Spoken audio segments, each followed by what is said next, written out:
Meus irmãos, hoje nós vamos refletir sobre um tema que eu tenho batido na tecla com os irmãos, para que os irmãos aproveitem de uma forma mais produtiva, mais frutífera, a estadia dos irmãos nesse isolamento, nesse tempo de quarentena.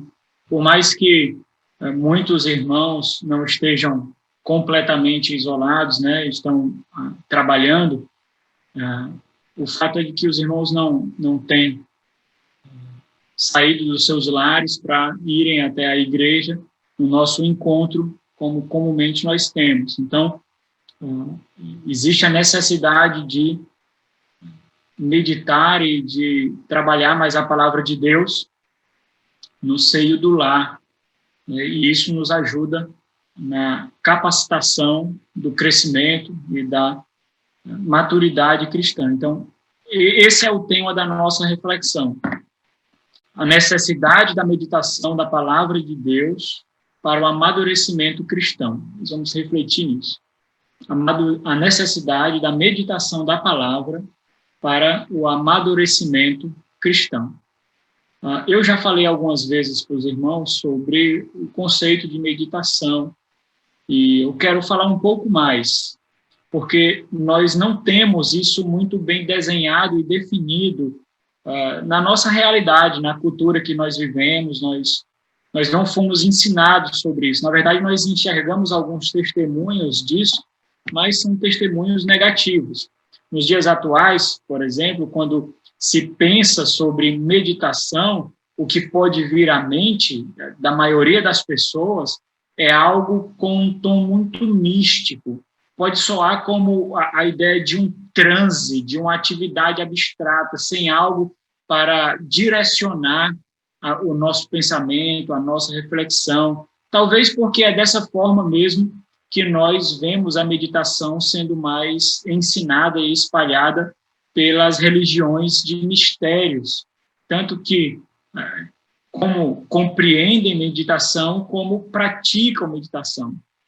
Por isso, é quase impossível nós nos desligarmos da ideia de que meditar, ela vem de concepções de religiões orientais, por exemplo, em que simplesmente eles mentalizam algo, entrando quase que em transe, como se estivesse ali deixando os seus corpos e viajando com a sua mente, né? Pensando em algo, refletindo sobre algo, e as suas mentes começam a pairar, eles começam a deixar os seus corpos no mais absoluto silêncio para trazer descanso para a sua alma. Então, existe uma espécie de transe aí em que muitos entram quando pensam sobre meditação. Mas essa também foi um exercício de meditação não somente experimentado pelas religiões orientais, né? Onde nós vemos aí o hinduísmo, onde nós vemos aí o budismo. Aqui nós temos uma representação, não muito grande, mas nós temos uma representação de uma seita chamada Jorei, em que eles conferem energia positiva, e isso cura a alma, cura as feridas internas através de imposição de mãos e através de um certo tipo de meditação. Nós temos isso aqui no Brasil, e em Russas eu já vi um local, pelo menos, que tem essa seita lá no centro, ali na Rua do Centro, na Rua do Comércio. Tem um local onde eles fazem essa reunião. Mas isso também foi experimentado por alguns anos nas religiões ocidentais, especificamente pelos cristãos.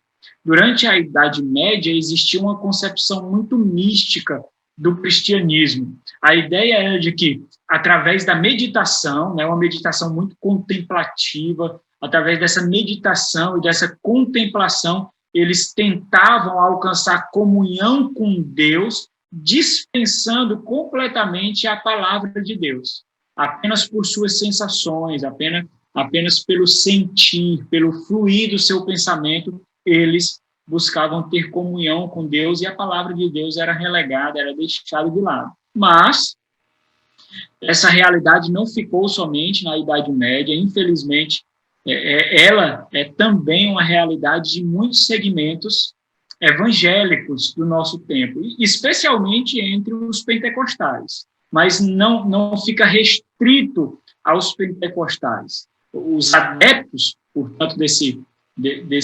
segmento, eles buscam conhecer a Deus. Conhecer aqui não é conhecer na primeira vez, é desenvolver conhecimento, né? Então, eles esperam conhecer a Deus e ter intimidade maior com o Senhor Jesus Cristo através de sensações e através de transes.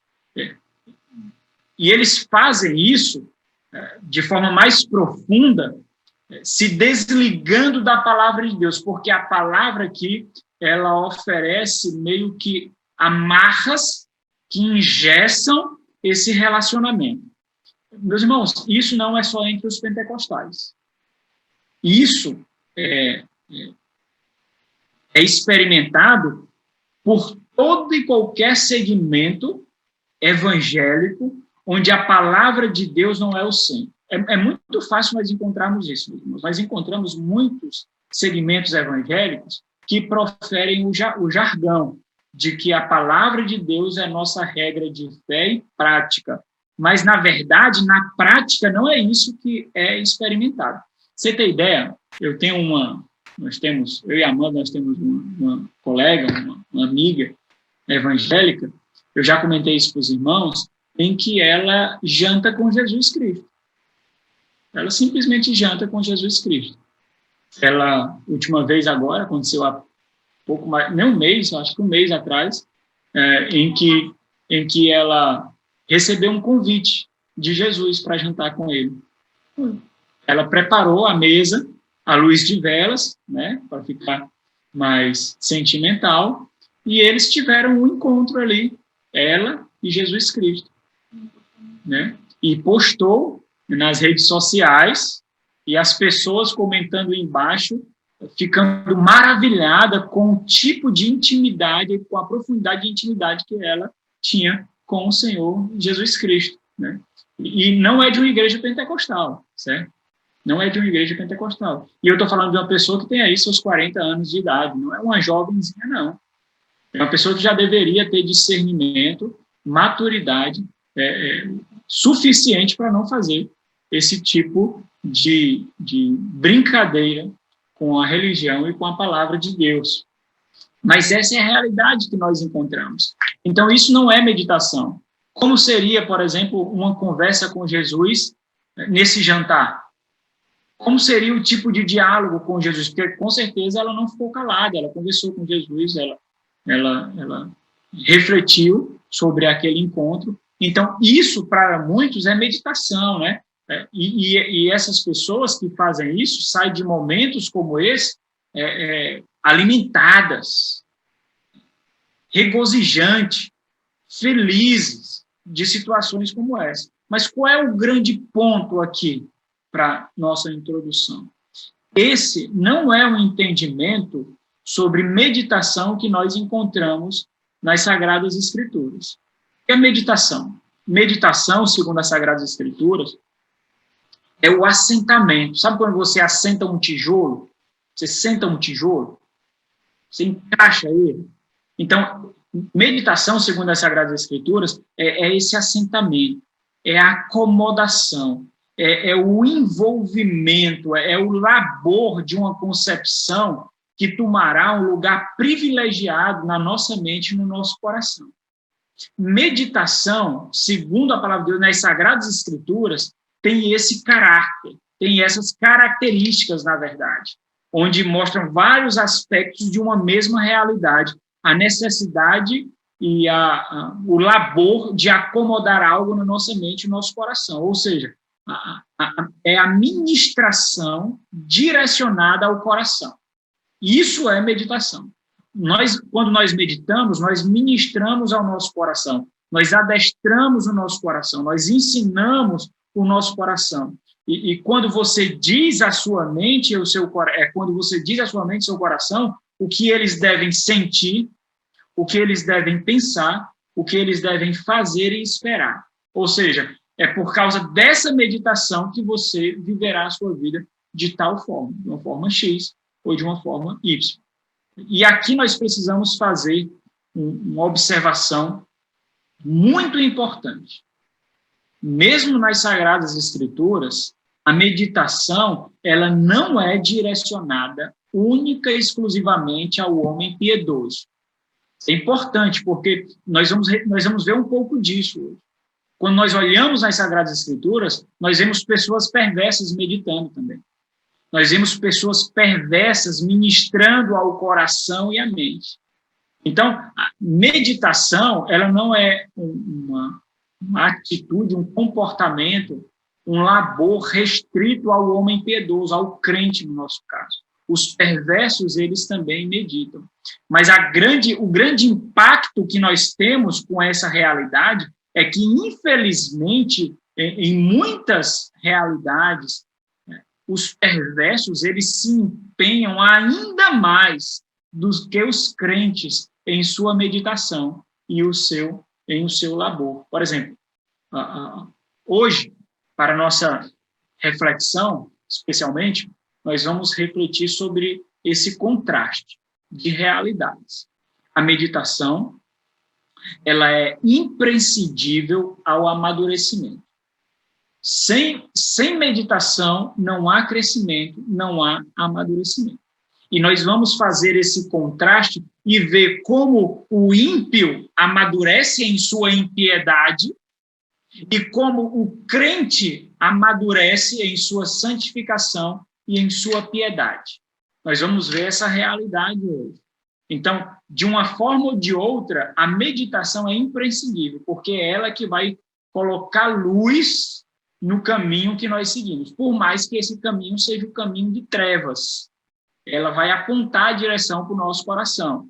Mas também, ainda mais importante, trazendo para a nossa realidade de cristãos, é o objeto da nossa meditação. A nossa meditação não é ensimesmada, não é para o nosso benefício final, o resultado final não olha o nosso benefício, mas olha a glória de Deus. Então, o objeto da nossa meditação é extremamente importante para a nossa reflexão. Então, esse é o tema da nossa reflexão, a necessidade da meditação da palavra para o amadurecimento cristão. Nós vamos refletir sobre alguns pontos. O primeiro ponto é a realidade de que os perversos doam a vida em sua meditação na maldade. Nós vamos ver 3 pontos. Esse é o primeiro ponto. Os perversos doam a vida em sua meditação na maldade. E aí eu quero mostrar algumas passagens das Sagradas Escrituras onde nós somos expostos na meditação desses perversos. E eles fazem isso com maestria. Eles dão a vida deles para isso. A meditação, como nós vimos, ela não se restringe ao cristão, ao homem piedoso. A meditação aqui, ela é uma reflexão, é uma ponderação sobre algo, é inculcar algo à mente. Claro que, como cristão, nós estamos falando da palavra de Deus, mas os perversos também fazem meditações e reflexões, mas não sobre a palavra de Deus, sobre as suas próprias palavras, sobre os seus próprios egos, né? Vamos ver algumas passagens das Sagradas Escrituras, vendo essa meditação sendo realizada. Vamos para o livro de Provérbios, que fala muito da justiça e da sabedoria. Então, Provérbios, no capítulo número 6. Provérbios, capítulo 6, versículo 14. Nós vemos aqui o sábio dizendo: no seu coração a perversidade, todo tempo maquina o mal. O termo aqui usado para o nosso ponto de meditação, no versículo 14, é a palavra maquina. Maquina aqui, meus irmãos, significa literalmente gravar. Então, o perverso aqui, ele grava no seu coração. É um sentido aqui de conspiração. Ele faz isso para conspirar. Mas, à medida que ele conspira contra o outro, ele vai gravando algo no seu coração. Ele vai imprimindo algo no seu coração. Dá uma olhada no versículo 18. Versículo 18 diz assim: o coração que trama projetos iníquos, pés que se apressam a correr para o mal. Aqui é a mesma coisa. Aqui a palavra projetos iníquos é o mesmo termo para maquina, o mal, lá do versículo 14. Então, a ideia de que quando ele planeja a maldade, quando ele planeja a perversidade, quando ele considera essa realidade no seu coração, o coração aqui, ela descreve a mente, né? Por aquilo que nós somos conduzidos. Então, quando ele faz isso, quando ele projeta o mal, ele grava no seu coração. E se isso é gravado no seu coração, quando a sua mente precisar de direção, vai recorrer àquilo que foi gravado, aquilo que ele é mais hábil em fazer, porque ele vive de tal forma. Vamos para o capítulo 12 de Provérbios. Capítulo 12, no versículo 20. Nós vemos o mesmo termo sendo usado aqui. A fraude no coração dos que maquinam o mal. Olha como é interessante. Se ele costuma a gravar isso no coração, a registrar isso no coração, nesse coração, nele, não haverá algo bom. Haverá fraude. E é muito interessante o termo que ele usa aqui para descrever o que há no coração. Fraude aqui, literalmente, é desilusão. Ou seja, ele maquinará, ele forjará o mal no seu coração, claro, evidentemente, para conseguir benefícios para si, num determinado momento, num determinado fase da sua vida, ou quando ele for colocar em execução o plano que ele forjou, ele pensará que conseguiu o benefício, mas, na verdade, foi só desilusão. A vida dele, como nós vimos no Salmo de número 1, que foi lido na liturgia, a vida dele é uma vida de morte. Para ele, espera a destruição. Agora vá para o capítulo 24 de Provérbios. Provérbios 24, versículo 2.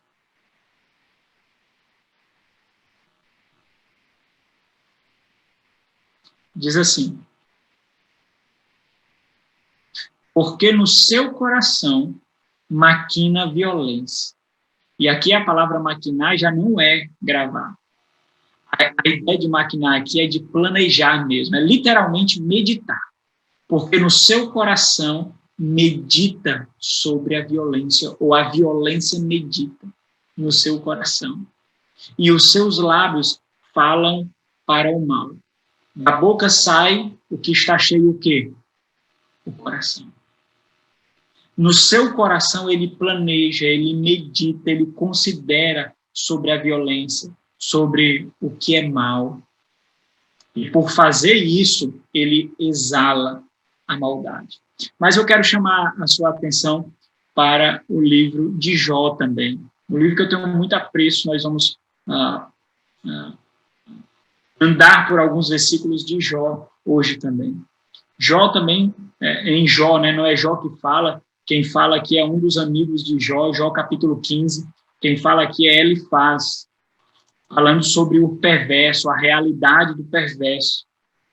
E nesse livro nós encontramos muitas verdades acerca da nossa vida, aquilo que nós experimentamos. Em Jó capítulo 15, versículo 35, Elifaz fala o seguinte sobre o perverso. Ele diz o seguinte, concebem, esses perversos, eles concebem a malícia e dão à luz a iniquidade. Então, isso aqui é um paralelismo nessa mesma proposição, porque conceber aqui, a ideia é de concepção mesmo, é de gravidez mesmo. Eles engravidam, eles gestacionam a malícia neles e eles dão à luz a iniquidade. Como eles fazem isso? Eles ruminam isso, eles consideram isso, eles refletem sobre isso, eles geram isso no seu próprio coração. E o resto do versículo diz: pois o seu coração só prepara enganos. Essa é a realidade do perverso. E é por isso que nós vemos o perverso se tornando cada vez pior. Ele se aprofunda cada vez mais. Então, isso é negativo, meus irmãos. Isso é muito ruim. Mas o ponto é o seguinte: cada vez mais eles amadurecem naquilo que eles fazem. Se eles meditam sobre o mal, eles se tornam bons no mal que fazem. Eles se tornam hábeis na maldade que eles praticam, porque nessa maldade eles meditam. E não é à toa que o perverso, então, fica cada vez mais perverso. Ele se torna cada vez mais prático, cada vez mais engenhoso, cada vez mais hábil no mal que ele tanto medita. Não somente tudo, e isso é um fato, aquele que é mau, ele anda com quem é mau, ele se envolve com coisas más, tudo à sua volta conspira para a sua malignidade. Então, essa é a realidade. Tudo nesse mundo conspira, contribui para que ele seja hábil e engenhoso naquilo que ele faz. É por isso que há uma necessidade para o cristão, quando ele conhece a Cristo, né, quando ele nasce de novo, há uma necessidade de mudar a sua vida completamente, porque ele foi transformado. Se a sua mente foi transformada, se o seu coração foi mudado, existe a necessidade de mudar as suas amizades, mudar os seus relacionamentos, mudar a forma de falar. Isso é natural. Por quê? Porque aquele meio que ele vivia o inclinava para o mal, o inclinava para a desgraça. Agora ele precisa de meios, de atividades, de relacionamentos que lhe impulsione para Cristo, que molde Cristo neles. Nós vivemos na realidade de que tudo à nossa volta, ela se inclina para o mal. O perverso encontra essa realidade. O próprio ser dele é completamente inclinado para o mal. E nisso ele confere total dedicação, em meditar em sua perversidade. E eu quero trazer uma ilustração muito clara nisso. O ímpio, ele não busca a piedade. O homem mau, ele não busca a bondade. Ele não se agrada disso. Nós já fizemos menções aqui algumas vezes sobre o episódio daquela divisão, da divisão do reino de Israel. Lembra lá de Roboão, filho de Salomão, filho do homem mais sábio, que já passou por essa terra, tirando Cristo, é claro. Roboão, ele foi o grande divisor de águas, realmente, aí, para dividir o reino de Israel, para dividir o povo de Deus. Ele, quando ele toma conselhos com os anciãos, com os sábios anciãos que viveram aos pés de Salomão, que aprenderam do seu pai Salomão, aquilo não o agrada.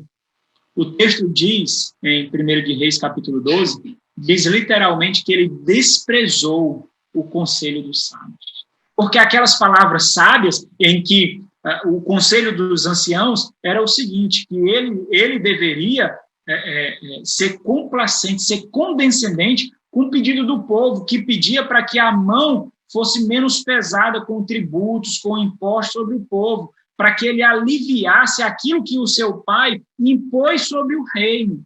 Então, os anciãos sábios o orientam a favor do povo, para que ele ganhe o coração do povo. Essas palavras encontraram desprezo, porque ele tinha um coração mau. Ele não fez o que era bom perante o Senhor. Somente quando ele se volta para os jovens que cresceram com ele, que tinham convívio com ele, à volta dele pensavam como iguais, tolos e instáveis. Quando ele se volta para os jovens, as palavras dos jovens encontram conforto no coração de Roboão. No versículo 10 e no versículo 11, nós lemos o seguinte conselho dos jovens. O versículo 10 assim: assim lhe falarás, meu dedo. Então, se a mão do meu pai foi pesada sobre o reino, assim falarás para eles. Meu dedo mínimo é mais grosso do que os lombos do meu pai. Vocês acharam meu pai perverso, ruim? Pois eu sou pior. Entenda aqui, ó, essas palavras aqui são palavras de orgulho, são palavras de grandeza, de enaltecimento. Assim que, se meu pai vos impôs jugo pesado, eu ainda vos aumentarei. Meu pai vos castigou com açoites, porém eu vos castigarei com escorpiões. Portanto, meus irmãos, qual é o ponto aqui? Nós precisamos aprender que nós vivemos em um mundo que tudo que ele produz à nossa volta, em escala de grandeza ininterrupta, é o mal. A própria natureza do homem é grandemente inclinada para o mal. Logo, meus irmãos, o perverso encontra o combustível necessário para se afundar ou progredir na sua maldade. E justamente por isso, o crente busca a proteção de Deus. Quando nós lemos o livro dos Salmos, eu estou lendo os Salmos agora. Eu estou lendo o Salmo e eu estou fazendo uma concordância para mim. De quantas vezes o salmista pede para que o Senhor o livre da armadilha do homem mau. Fazendo uma lista que já está imensa aqui. Quantas vezes é descrito que o perverso arma ciladas para o crente, para o justo? Quando nós vemos isso, nós vemos inúmeras vezes o salmista clamando a Deus para que Deus o livre do homem mau. Por quê? Porque ele é bom em fazer a sua maldade, você entende? Ele é astucioso, ele é sagaz, ele é hábil, ele é engenhoso. O salmista ele não consegue prever as armadilhas, os laços, não consegue. Eles são hábeis demais em praticar as suas maldades. Abra no Salmo de número 140. Vamos ver essa realidade. O Salmo de número 140, no início do Salmo de número 140. Nós vemos o salmista fazendo esse clamor, nós vemos Davi, e Davi faz isso inúmeras vezes. No primeiro termo que é usado aqui, livra-me, é um daqueles imperativos, é um imperativo divino. Soa como se ele estivesse dando ordem a Deus, mas aqui está envolvido uma profunda afeição, muito sentimento, para que seja do agrado de Deus socorrê-lo. Nesse caso em específico, ele diz, livra-me, Senhor, do homem perverso.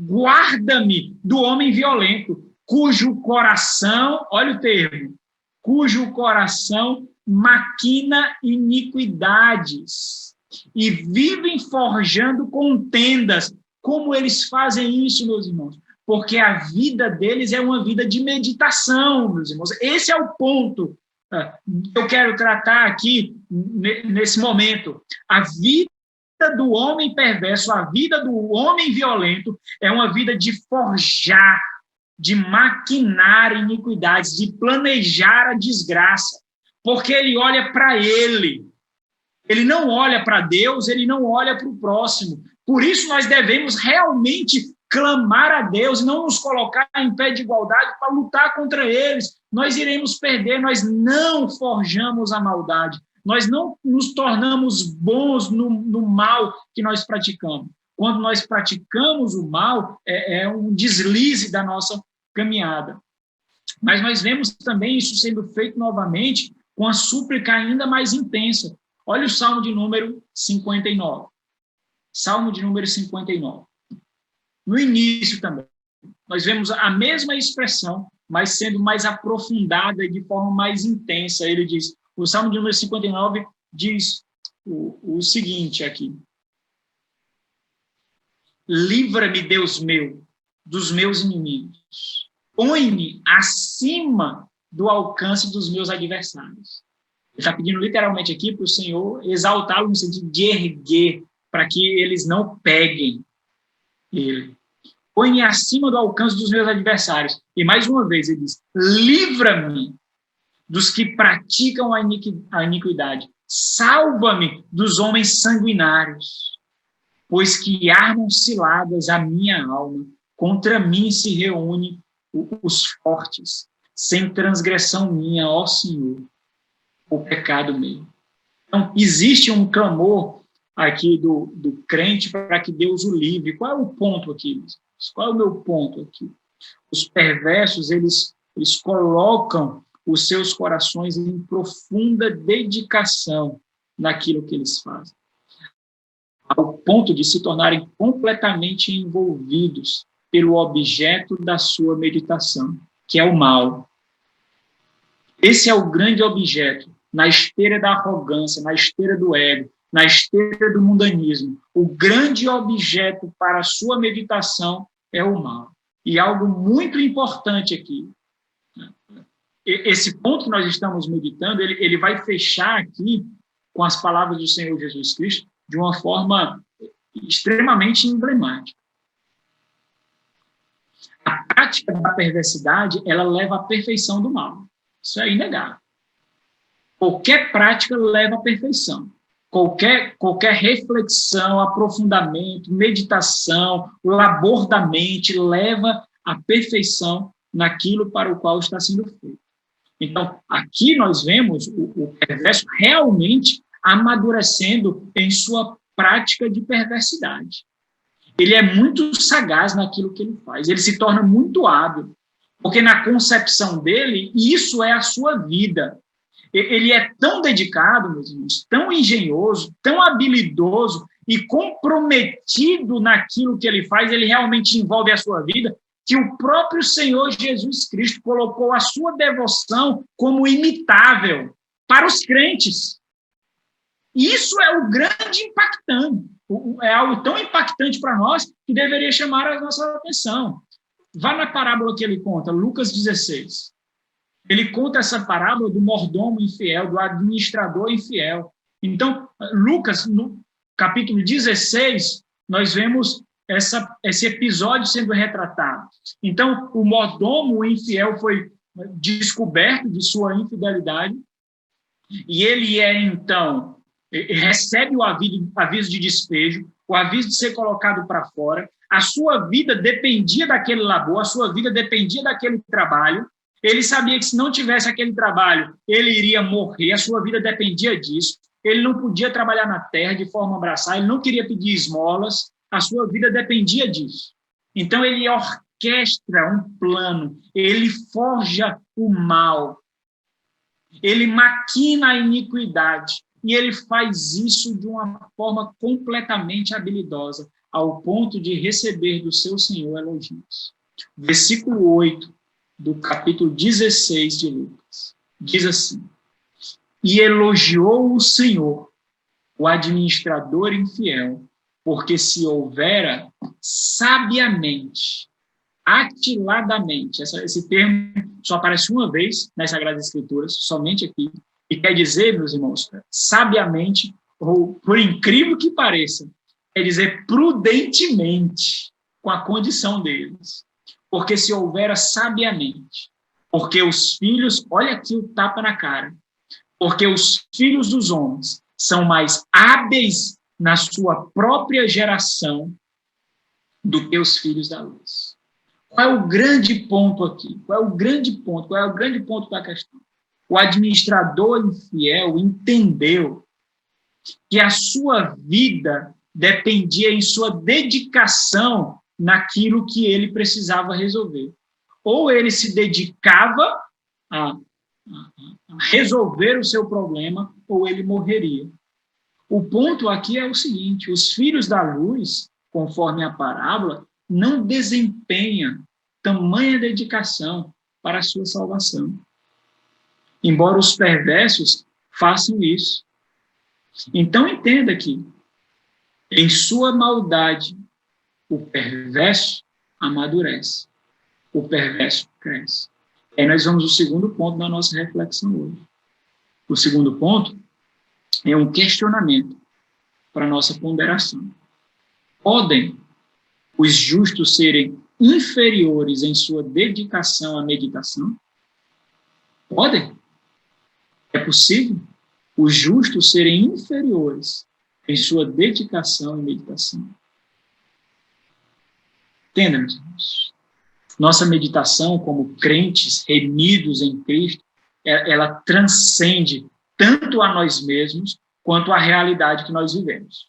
A base sobre a qual nós meditamos, que é a mesma estrada sobre a qual nós andamos em nossa meditação, ela nos desce completamente. Ela arranca as nossas roupas. Ela tira de nós os trapos e nos reveste de um novo homem, criado em Cristo Jesus, a sua imagem, sendo refeita a imagem que foi deturpada, que foi corroída, que foi corrompida na queda, no pecado original.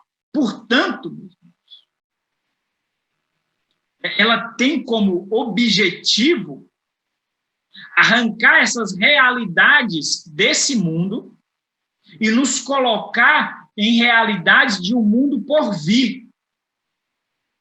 Isso nos leva à contemplação da vida que nós teremos do nosso Senhor, e essa vida deve ser experimentada agora, nessa realidade.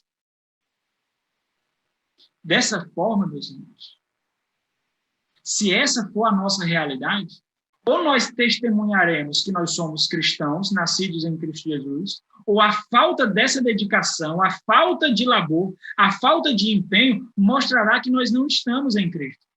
Nós não estamos no Senhor. E essa é uma terrível verdade. Por quê?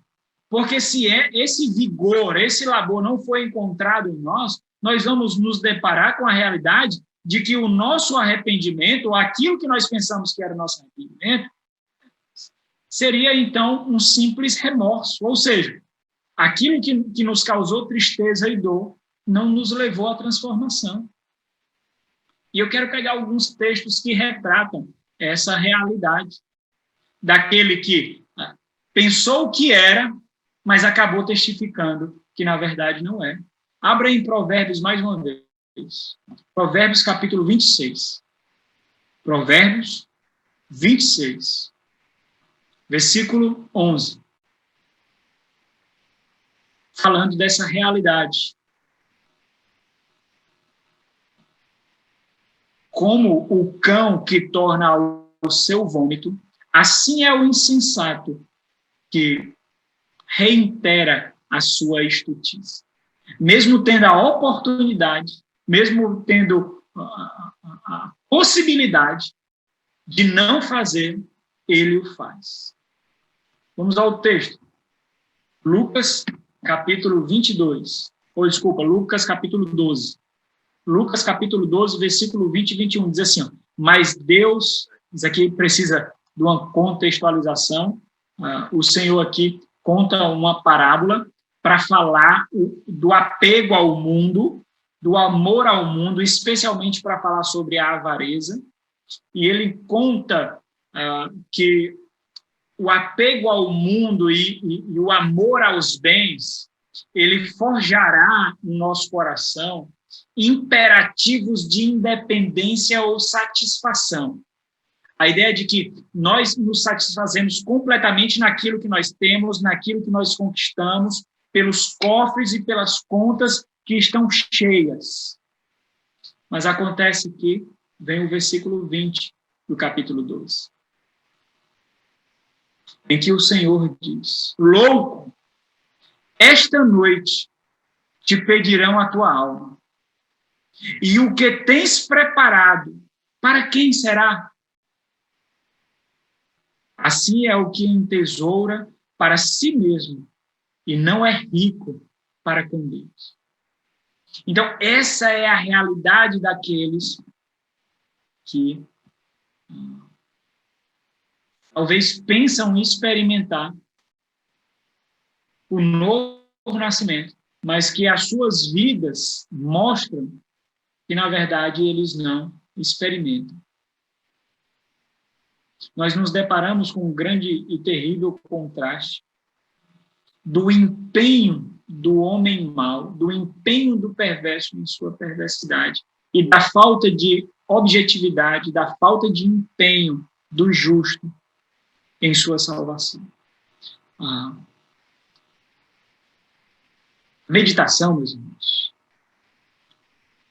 a profunda reflexão da palavra de Deus, que nos traz entendimento da palavra, e somente depois de entender nós podemos aplicar essa palavra no nosso coração. Repetidas vezes ela foi desprezada pelo povo de Deus. Nós encontramos isso ao longo da história da igreja. Tomás de Kempis, que foi um monge da Idade Média, século XIV, século XV, um monge alemão, ele escreveu um pouco sobre a arte da meditação. Nesse caso, ele falou especificamente da vida dele, da vida de meditação como uma forma de buscar imitar a Cristo.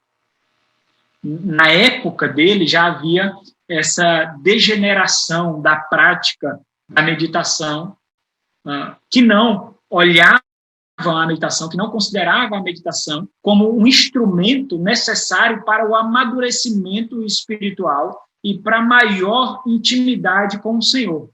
Bom, isso foi perdido durante alguns períodos da história, mas também foi recuperado durante a Reforma Protestante. Na Reforma Protestante, nós vemos vários reformadores, depois deles, puritanos, e falaram muito sobre a arte da meditação. Mas, infelizmente, depois desse período, foi perdido novamente. Mas o ponto é que Tomás de Kempis, ele exorta os seus irmãos no monastério e também os seus leitores que eles deveriam corar de vergonha por considerar a vida dos santos do passado com maior devoção do que a vida deles. A forma como os santos do passado, que ele chama dos pais santos, aqui dos pais santos, quando ele considera essa realidade da dedicação e do empenho desses santos do passado na arte da meditação, na arte da reflexão, a nossa realidade é que nós deveríamos corar de vergonha, porque nós não desempenhamos tanta devoção, tanto empenho ou a renúncia necessária para isso. E eu vou ler para vocês o que ele diz. Ele diz o seguinte: pensem no exemplo admirável que nos deixaram os santos pais, nos quais brilharam a perfeição e a religião verdadeira. E você verá como é pouco ou quase nada o que fazemos hoje. Ele continua, ele diz o seguinte: o que é a nossa vida se comparada com a deles? Os santos e amigos de Cristo serviram ao Senhor em meio à fome e à sede, no frio e na nudez, no trabalho e no cansaço, em vigílias e jejuns, em orações e santas meditações, em muitas perseguições e acusações. Quão dolorosas tribulações sofreram os apóstolos, os mártires, os confessores, as virgens e todos os demais que se esforçaram para seguir os passos de Cristo. E ele finaliza: suas pegadas ainda permanecem e testemunham quem eles eram, de fato, homens santos e perfeitos, que lutaram bravamente e venceram o mundo. Qual história nós estamos construindo, meus irmãos? Qual rastro nós temos deixado? Será que é possível encontrar em nós um profundo desejo, uma profunda luta, um profundo labor para a maior intimidade com o Senhor, para a maior compreensão da sua palavra, à medida que nós exercitamos mais detidamente a prática da meditação? Porque nós somos mais especiais nisso? Porque a meditação não diz respeito a nós. Ao contrário dos homens perversos, A meditação que nós praticamos não diz respeito a nós. Não tem como finalidade o nosso próprio bem, mas a exaltação de Cristo, a glória dele, a majestade dele. A meditação da palavra de Deus, e é por isso que o justo não pode ser inferior ao perverso na arte da meditação, porque o limite da nossa meditação não é o nosso ego e não é esse mundo, mas transcende completamente a essa realidade. Considere o seguinte: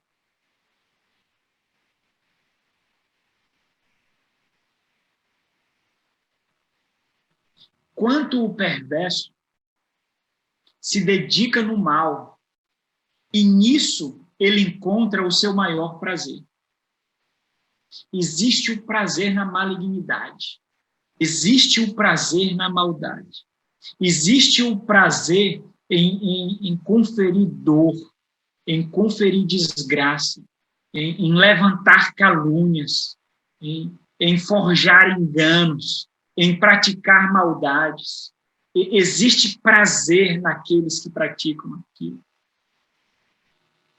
Se nós contrastarmos esse comportamento e o resultado dele nos perversos com a vida do crente, será então que a falta de meditação por nossa parte, a falta de empenho na absorção da palavra de Deus por nossa parte, significa então que não há prazer no nosso coração em fazer isso, que o nosso coração não encontra prazer nisso? Isso nos leva ao último ponto da nossa reflexão, de que existe um fato, e o nosso ponto é esse fato. Necessariamente, o caminho do amadurecimento, o caminho do crescimento é a estrada da meditação. Não existe, meus irmãos, crescimento, amadurecimento, sem compreender e aplicar a palavra de Deus em nossas vidas. Não existe. É a palavra do Senhor que nos conferirá vigor, força, coragem, vitória sobre as maiores e mais árduas batalhas que nós enfrentamos e enfrentaremos nessa vida. Abra a sua Bíblia em Hebreus capítulo 4. Hebreus capítulo 4, no versículo 2. Essa passagem é uma passagem muito conhecida, em que o autor de Hebreus diz: porque a palavra de Deus é viva e eficaz, e mais cortante do que qualquer espada de dois gumes, e penetra até o ponto de dividir alma e espírito, juntas e medulas, e é apta para discernir os pensamentos do próprio coração. Então, é a palavra de Deus que forjará Cristo em nós. É a palavra de Deus que purgará, expurgará os nossos próprios pensamentos, as nossas próprias afeições, as nossas próprias percepções, reflexões, que não correspondem àquilo que exalta e que agrada o Senhor nosso Deus. Nós não faremos isso por nós mesmos. Nós não faremos isso. A palavra de Deus fará isso em nós. Ela identifica, ela divide, separando e expurga. Então, é meditando na palavra de Deus que nós clamamos o Senhor que faça aquilo que somente Ele pode fazer. Remove de nós, Senhor, o pecado. Remove de nós, Senhor, o mal. Remove de nós, Senhor, o amor por esse mundo. Arranca de nós. Faz a tua palavra viva. Faz o que somente a tua palavra pode fazer, porque ela é viva. As minhas palavras não são. Ela é eficaz. Os meus pensamentos, os meus propósitos não são. Faz aquilo, ó Deus. Me faz experimentar o que significa a palavra do Senhor sendo viva e eficaz na minha vida. E é isso. A meditação da palavra, portanto, é o experimentar da palavra, de que ela é viva e eficaz. Isso é resultado da meditação. Joseph Allen, naquele livro que eu mostrei para os irmãos, Um Guia Seguro para o Céu, ele diz o seguinte: o sermão, a pregação, né? O sermão não prosperará se não for banhado com orações e lágrimas e coberto pela meditação. Você acha que resultará em alguma coisa tão profunda, simplesmente o fato de você se colocar aqui, ouvir essa palavra e não refletir sobre ela? Você vai reter talvez 10% do que eu disse, 15% do que eu tenho falado aqui, do que foi dito essa noite. Se você não lançar mão de anotações, se você não lançar mão de considerações necessárias para a sua meditação posterior, essa palavra não terá o efeito que deveria ter, que é a palavra viva, germinando em você. Então, entenda, a maturidade bíblica, é somente a maturidade bíblica que nos confere a capacidade para nós lidarmos com as situações mais complexas da nossa vida, meus irmãos. Isso é muito importante, é por isso que pessoas que têm mais tempo de caminhada na fé, é por isso que pessoas que têm uma maior maturidade cristã, maior conhecimento da palavra de Deus, conseguem lidar com situações que muitos não conseguem, que novos convertidos não conseguem. É por isso que aqueles que são mais experimentados na palavra, eles conseguem ver aspectos de um problema ou da vida que muitos não conseguem, por causa do amadurecimento, fruto do envolvimento da palavra ao coração deles. Então, entenda, especialmente quando nós nos depararmos com as complexidades dessa vida, e quando essas complexidades não oferecerem para nós explicações, ou se essas explicações não forem aceitáveis a nós, somente a maturidade, somente o crescimento cristão poderá nos capacitar a superar essas dificuldades, meus irmãos. Por quê? Por quê? Porque a maturidade é a maturidade que amplia a lógica da vida. Quando nós progredimos em amadurecimento, nós vemos implicações outras que antes nós não víamos. Nós vemos outras consequências para determinados atos que antes nós não víamos.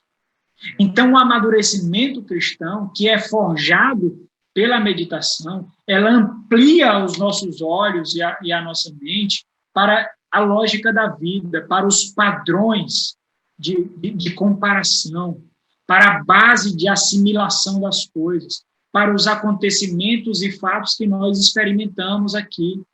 Ela nos faz olhar além da profundidade do imediatismo. Nós ponderamos mais, nós olhamos mais adiante, nós ficamos mais detidos em não ser rápido no falar, rápido no agir. Então, essa ideia, meus irmãos, de maturidade, ela está contida em diversos termos das Sagradas Escrituras. Não é apenas um ou dois termos que nós encontramos esse aspecto, essa realidade, esse senso de maturidade nas Sagradas Escrituras. Mas ela carrega duas realidades. Essa maturidade descrita nas Sagradas Escrituras, ela carrega tanto uma realidade cognitiva de discernimento, nos leva a um discernimento mais amplo, mais profundo, considerando essas duas realidades, daquela que nós vivemos agora e do porvir, mas também ela amplia a realidade da percepção da vida, de que não se restringe somente a essa presente era, de que o nosso código de ética e moral e as consequências resultantes desse código não se restringe somente a essa presente era e os resultados das nossas ações aqui. E aí eu separei alguns exemplos para os irmãos considerarem comigo sobre o que a maturidade resulta, ou as implicações da maturidade. Abra aí em 1 Coríntios, capítulo 14.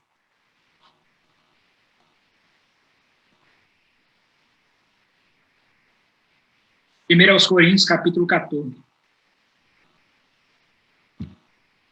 Aqui nós vemos, meus irmãos, que a maturidade, ela nos dá a percepção, versículo 20, capítulo 14, versículo 20.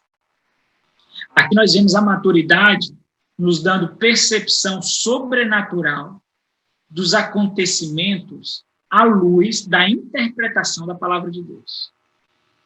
No capítulo 14 de 1 Coríntios, no versículo 20, especialmente aqui nós vemos o apóstolo Paulo mostrando a realidade dos fatos, dos coríntios estarem experimentando tanta confusão com aquilo que deveria ser motivo de alegria no meio deles. Mas a forma como eles estavam lidando com aquela situação era uma forma que revelava a sua imaturidade e não conseguir interpretar as Sagradas Escrituras.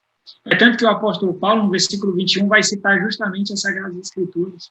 No versículo 20, ele diz o seguinte: irmãos, não sejais menino no juízo. Aqui, o juízo dá a ideia de fazer juízo das coisas, né?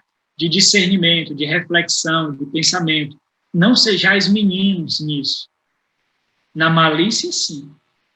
Sede criança. Quanto ao juízo, quanto à ponderação das coisas, sede homens amadurecidos. O que ele está dizendo aqui? Ele está dizendo o seguinte: olha para a palavra de Deus e diz o que ela diz a respeito disso que está acontecendo. Interprete as Sagradas Escrituras, interprete a sua realidade, a realidade de vida de vocês, especialmente no âmbito litúrgico, que ele está falando do culto aqui, à luz da palavra de Deus e não segundo os seus próprios pensamentos. Então, esse imediatismo de oferecer respostas para os acontecimentos na igreja e nas nossas vidas é fruto de imaturidade. É isso que Paulo contesta aqui. Mais ainda, Paulo novamente, Filipenses capítulo 3. Filipenses capítulo 3, versículo 15. Aqui nós vemos que a maturidade, ela nos dá uma profunda convicção da necessidade de crescimento, santificação e amadurecimento. É a maturidade que nos dá. Então, olha como é interessante. Nós encontramos outra realidade por aí. O que nós vemos, especialmente no meio cristão? Quanto mais se estuda a palavra de Deus e quanto mais se torna experimentado academicamente, intelectualmente na palavra de Deus, mais as pessoas se tornam arrogantes. Mas nós somos tendenciosos a nos tornar soberbos, a nos achar preparados, a nos achar capacitados, fortalecidos. Mas não é essa a realidade.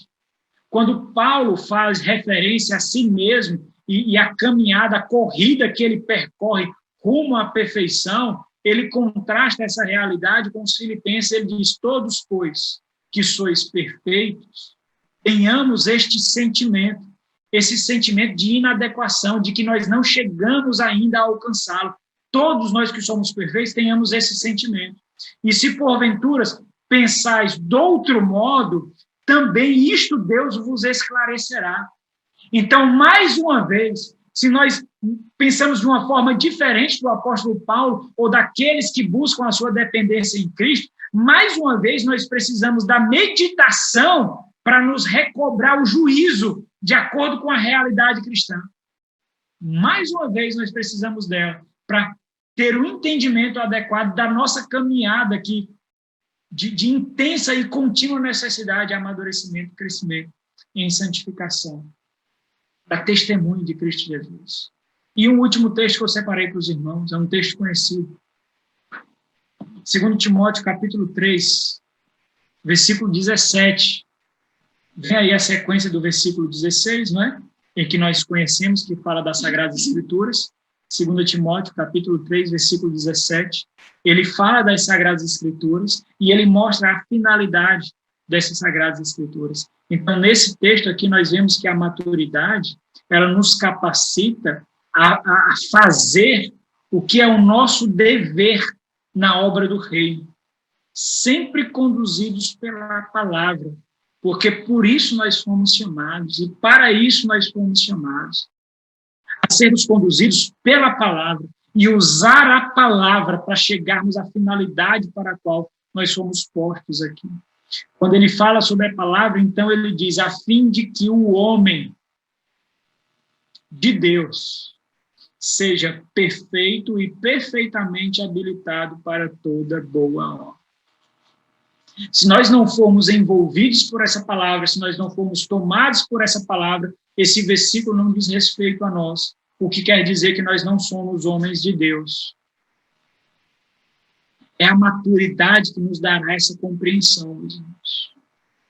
Mas existe outro aspecto contrário, existe um aspecto contrário na vida eclesiástica daqueles que não buscam amadurecimento, daqueles que não acham necessário. E essa é uma grande realidade, meus irmãos.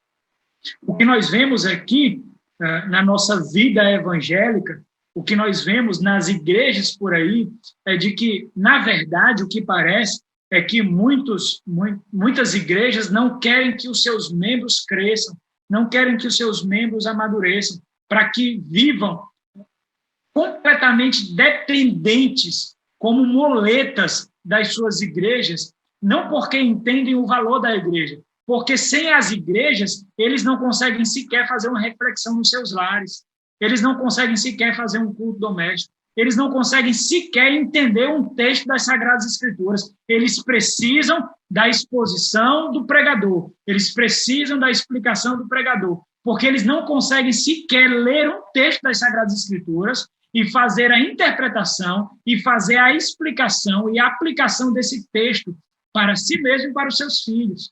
Então, é uma independência negativa. Não é porque enxerga o valor do obreiro, o valor do pastor, o valor do pregador, o valor da igreja como necessário para a sua vida, mas isso atesta, na verdade, a imaturidade deles, a inanição deles, a carência deles. Esse é o oposto. Qual é o grande oposto? O oposto de maturidade, claro, é imaturidade, mas isso resulta em conflitos e tensões. Aquele que é imaturo, meu irmão, entenda isso, aquele que é imaturo, ele viverá uma vida de tensões e conflitos no seu lar e na vida da igreja. Porque ele não consegue alcançar o que é dito na palavra. Ele não consegue atingir a profundidade do que é dito. Ele já está ali há 1 ano, 2 anos, 3 anos, 4, 5, 6, 10, mas ele ainda é imaturo, ele não vê a necessidade de amadurecimento, e isso faz com que ele viva uma vida de conflitos e tensões, porque ele não cresceu, ele é um nanico, ele é imaturo. Paulo censura isso. Abre aí em 1 Coríntios, capítulo 3. Paulo censura os coríntios, meus irmãos. Porque em um tempo em que eles já deveriam ser adultos em Cristo, eles deveriam ser nutridos com alimento sólido, eles ainda têm um nível de maturidade aterradora, que só permite que recebam como alimento leite, comida de bebê. É o que Paulo diz. Essa confusão que eles estão experimentando na igreja, Paulo passou ali 1 ano e 6 meses, 18 meses ali, muito tempo forjando a vida daquela igreja, talvez depois de Efésios foi o lugar que ele mais passou tempo. Depois de todo esse tempo, eles deveriam olhar para as dificuldades que eles estavam enfrentando, para os pecados existentes ali, para os conflitos existentes ali, e resolver isso à luz da palavra de Deus e discernir isso espiritualmente, de acordo com as Sagradas Escrituras. Paulo não pode sequer, e não é, meus irmãos, por acaso que no capítulo 5, Paulo determina que aquele irmão seja expulso da igreja. Porque eles não conseguem sequer atingir o nível de discernimento espiritual de que é necessário que aquele irmão saia do meio deles com a prática tão nociva e repugnante de pecado, para que toda a igreja não venha a ruir. Paulo diz no capítulo 3, eu, porém, irmãos, não vos pude falar como espirituais. E aqui espiritual são aqueles que estão em Cristo, são aqueles que são conduzidos pelo Espírito, são tomados pelo Espírito. E os carnais aqui são aqueles que são imaturos. Então, são os maduros e imaturos. Maturos porque são encontrados discernimento de Cristo, são tomados pela palavra, a luz da palavra, e são encontrados em Cristo. E aqueles que mais parecem carnais, porque não conseguem discernir espiritualmente, são imaturos. Eu, porém, irmãos, não vos pude falar como a espirituais, e sim como a carnais, como a crianças em Cristo. Então, esses vivem uma vida de intenção. Mas não somente esses. Abram em Hebreus capítulo 6. O autor de Hebreus também menciona a necessidade de sair das instruções elementares, das instruções básicas. A necessidade de crescer em direção à maturidade cristã. Hebreus capítulo 6, versículo 12. Hebreus 6, versículo 1, desculpa. Por isso, pondo de parte os princípios elementares da doutrina cristã, deixemo-nos levar para o que é perfeito, não lançando de novo a base do arrependimento de obras mortas e da fé em Deus, e o ensino de batismo e de imposição de mãos, da ressurreição dos mortos e do juízo eterno. Então, existe uma necessidade de progredir na instrução, de progredir das necessidades cognitivas em relação ao conhecimento do porvir. Existe essa necessidade. Nós temos que passar por essa fase de coisas elementares e prosseguir o amadurecimento cristão. Como nós fazemos isso?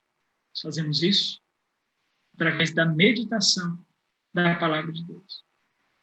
Portanto, meus irmãos, o meu ponto aqui é o seguinte: quando nós somos forjados pela meditação da palavra de Deus, nós somos realmente envolvidos, e a ideia de envolver aqui é de abraçados, é ser enrolados, é ser tomados, quando nós somos envolvidos por essa palavra. A resposta de todas as coisas que nós vivemos nessa vida, elas serão dadas, elas serão ponderadas, elas acalentarão o nosso coração, porque elas virão da palavra.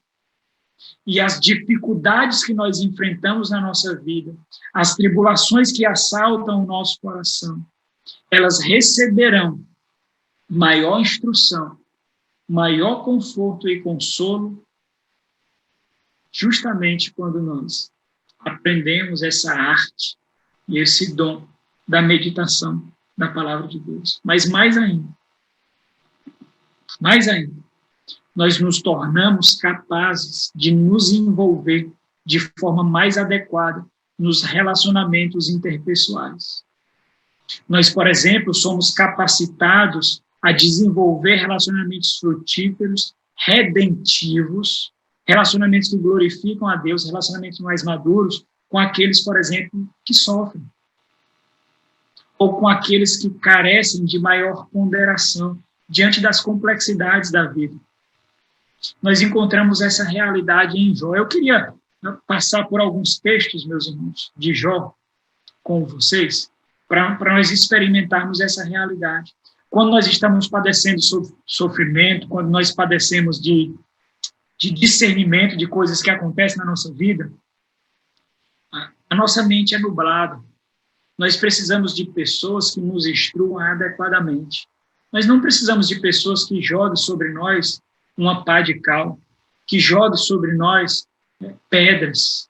Nós precisamos de pessoas que consigam discernir a situação que nós vivemos. E isso só é possível quando nós amadurecemos, nós crescemos. Então, entenda a sua responsabilidade aqui. Você tem uma responsabilidade não somente por você, de crescimento. Você tem uma responsabilidade por causa do seu irmão também. e por causa das pessoas que não conhecem a Cristo. Porque por meio de você, eles receberão misericórdia e graça vindo da parte de Deus. Abra no livro de Jó. Jó, capítulo 6. Jó, no capítulo 6. Nós vemos aqui Jó sofrendo de forma angustiante e de forma completamente incompreensível para ele. Ele não entende porque sofre, ele não entende porque ele vivia uma vida de adoração que, segundo a sua percepção daquela época, deveria resultar na bênção do Senhor, na bondade do Senhor. E os amigos dele, que no primeiro momento passam ali 7 dias e noites em silêncio, e se mostram amigos nisso, mas de repente eles começam a falar. E quando eles começam a falar, eles jogam sobre Jó pedras. Eles colocam mais peso sobre o fardo de Jó. E Jó então indaga eles. Jó os leva à consideração. Porque eles deveriam olhar para a situação de Jó, discernir a situação de Jó e responder adequadamente àquela situação que Jó estava vivendo. No versículo 14 ele diz: ao aflito deve o amigo mostrar compaixão. Meus irmãos, essa palavra é especial. Porque essa palavra compaixão é a mesma palavra utilizada por Oséias para falar da fidelidade, hesed, para falar da lealdade. Então, ao aflito, o amigo, o papel do amigo na aflição é mostrar lealdade e compaixão. Dá essa ideia. Ou seja, tentar experimentar aquilo que ele sofre, aquilo que ele passa, e não simplesmente jogar palavras para exaltar a sua piedade, para exaltar a sua santidade. Ao aflito, deve o amigo mostrar compaixão, a menos que tenha abandonado o temor do Todo-Poderoso. Olha o versículo 26. O versículo 26 é extremamente interessante para a nossa reflexão aqui. Ele diz, acaso pensais em reprovar as minhas palavras? Olha o que ele diz. Ditas por um desesperado ao vento. Meus irmãos, isso daqui é extremamente especial. Por quê? Porque aqueles que sofrem, aqueles que experimentam a dor, aqueles que experimentam a angústia, passam por momentos de falta de discernimento. Muitas vezes eles lançam palavras ao vento. Eles agem como desesperados. Você sabe disso. Eu sei disso. Nós experimentamos isso. O amigo, então, deve se comportar como aquele que realmente tem um laço de amizade, com compaixão, considerando que aquelas palavras não dizem tudo aquilo que são ditas. Acaso pensais em reprovar as minhas palavras? O que ele está dizendo? Vocês deviam considerar. Por que boca saem essas palavras? Por um desesperado. Quer dizer, essa consideração Jó está fazendo, mas quem deveria fazer essa consideração eram seus amigos, eram aqueles que deveriam estar aí para acalentá-lo, mas não fazem, por falta de discernimento e percepção das coisas. Mas mais ainda, nós sabemos, meus irmãos, com a maturidade, com o discernimento, nós saberemos que a dor nos faz, como Jó mesmo testifica aqui, dizer coisas impensadas. E Jó faz isso inúmeras vezes. O desfecho disso vai ser muito especial para a nossa reflexão. A consideração que Jó fez no versículo 26 do capítulo 6, que deveria ser a consideração dos seus amigos, porque o amigo deve exercer com o aflito compaixão de lealdade, faz com que ele veja o versículo 26 com olhos de compaixão, com olhos de amigo. Mas olha as palavras insensatas que Jó profere. Jó capítulo 13, versículo 3.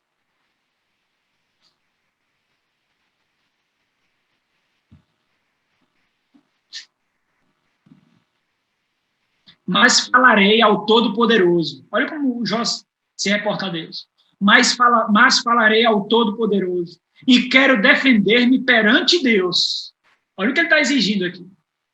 Eu quero me defender diante de Deus. Olha o versículo 13. Calai-vos perante mim e falarei. Falarei eu. E venha sobre mim o que vier. Quer dizer, eu não estou nem aí para o que vai acontecer. Eu quero falar. Eu quero ser ouvido. Olha o versículo 15. Eis que me matará. Eis que me matará. Já não tenho esperança. Contudo, mesmo que me mate, contudo, defenderei o meu procedimento. Eu sou reto. Eu sou digno de defesa. Olha o versículo 18. Tenho já bem encaminhada a minha causa e estou certo de que serei justificado. Olha o versículo 23. Quantas culpas e pecados tenho eu? Notifica-me, diz-me, mostra-me. Quantas culpas e pecados tenho eu? Notifica a minha transgressão e o meu pecado. Agora olha o capítulo 14, versículo 18. Como o monte que se esboroa, como o monte que se esboroa, essa palavra aqui ele quer dizer derruba, né? Cair. Como o monte que se esboroa e se desfaz, e a rocha que se remove do seu lugar, como as águas gastam as pedras, e as cheias arrebatam o pó da terra, assim destróis a esperança do homem. Sabe para que ele está falando isso? Para Deus. Ele está falando isso para Deus. Ele está falando que Deus é o Deus que destrói esperança. E ele dá ilustrações para mostrar isso. Nós poderíamos falar muita coisa aqui, mas que é muito interessante. É sabermos que as palavras de Jó são palavras de dor.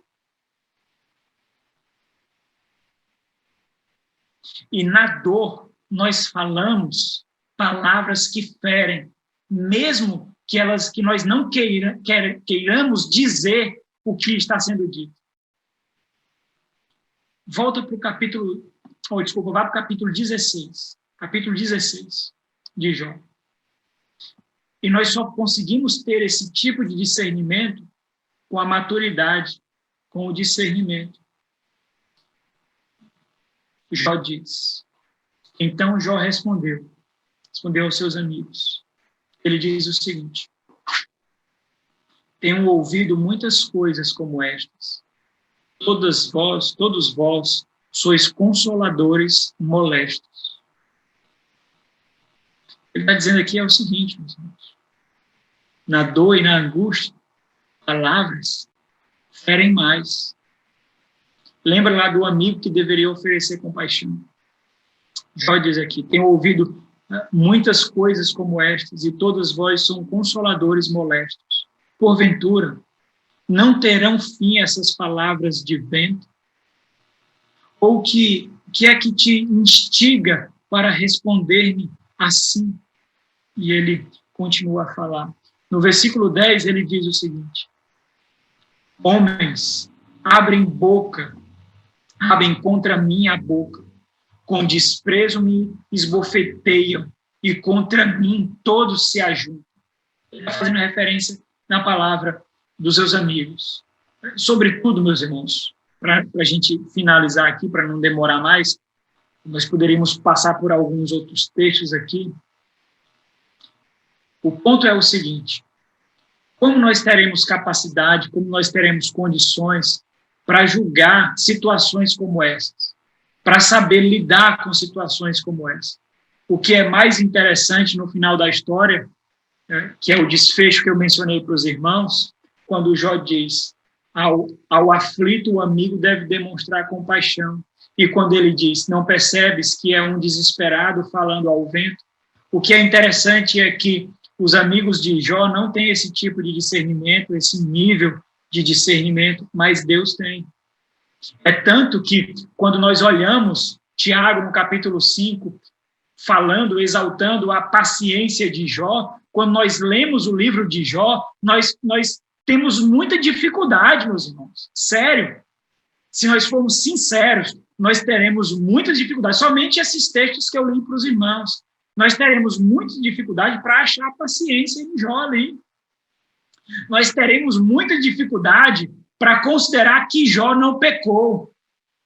Nós acabamos de ver algumas palavras, algumas poucas palavras. Nós teremos muita dificuldade. Mas qual é o ponto? Nós não devemos enxergar com os nossos próprios olhos. Nós não devemos concluir com as nossas próprias percepções. É isso que os amigos de Jó fazem. É tanto que no final da história, aí no capítulo 42, Deus atribuiu o pecado não a Jó. Ele atribuiu o pecado aos amigos de Jó. E os amigos de Jó só seriam perdoados se Jó oferecesse sacrifícios por ele, se Jó intercedesse por eles. Então, nós somos levados a considerar com os olhos do Senhor. Nós somos levados, meus irmãos, e isso é fruto somente de o envolvimento da palavra de Deus na nossa mente e no nosso coração, para saber que, mesmo sendo ferido, não responder de acordo com o ferimento com o qual nós fomos feridos. Como essas palavras soou para Deus? Sabe como foi que Deus considerou? Como Jó diz no capítulo 6. É um desesperado que joga palavras ao vento. Por quê? Por causa da dor. E por causa de Cristo Jesus, nós sabemos que Deus sabe o que é a dor. Deus sabe o que é sofrer. Deus sabe o que é ser injuriado. Deus sabe o que é ser difamado. Deus sabe o que é padecer sem ter culpa. Como nós experimentamos isso? E essa é a nossa conclusão. Como é possível ter esse nível de percepção? Como é possível ter esse nível de atitude, esse tato, essa sabedoria? Como é possível, meus irmãos? Somente pela estrada da meditação e do envolvimento da palavra de Deus. Somente assim.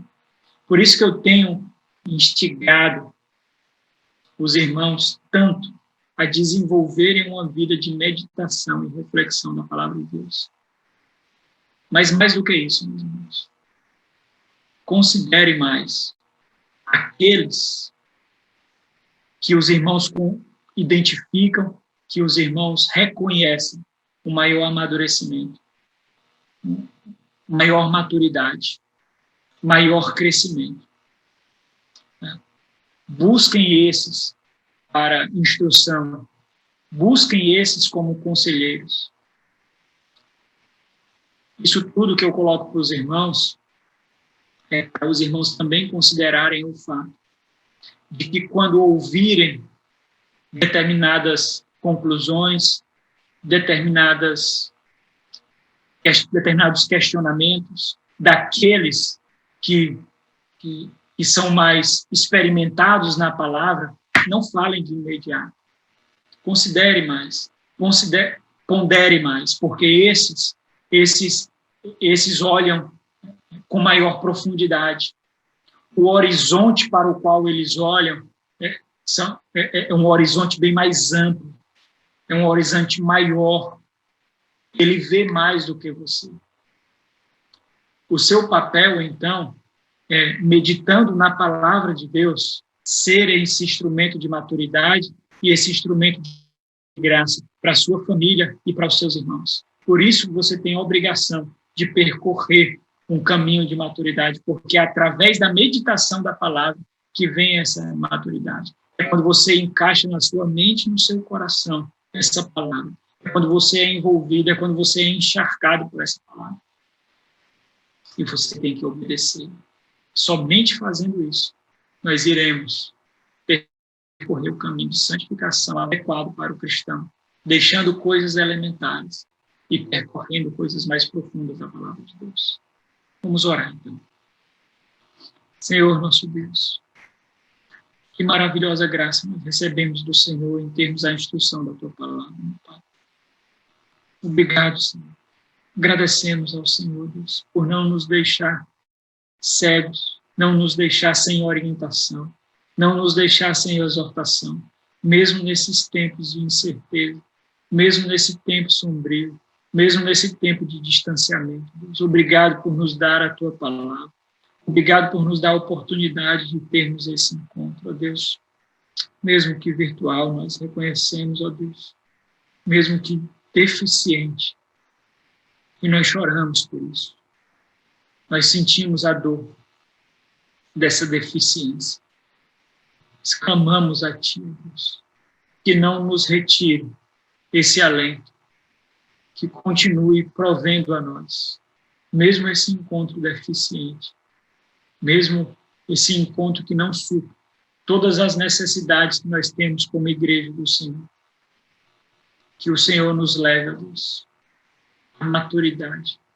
Eu rogo ao Senhor por cada família aqui, por cada irmão, por cada irmã que se reúne virtualmente aqui. Que o Senhor os leve a considerar profundamente a necessidade da meditação, para que correspondam à vocação que eles receberam. Eles receberam para serem maduros, para crescerem em Cristo Jesus. Como podemos, ó Deus, testemunhar de Cristo em nossa deficiência de meditação, completamente voluntária, quando nós decidimos não sermos hábeis naquilo que nós fazemos, que é testemunhar de Cristo. Que nós não sejamos reprovados, ó Deus, diante do Senhor, tendo à nossa volta perversos que meditam mais, que são mais hábeis em sua dedicação de meditar o mal do que nós somos, na meditação do bem das Sagradas Escrituras. Obrigado por esse tempo, Deus. Em nome de Jesus. Amém.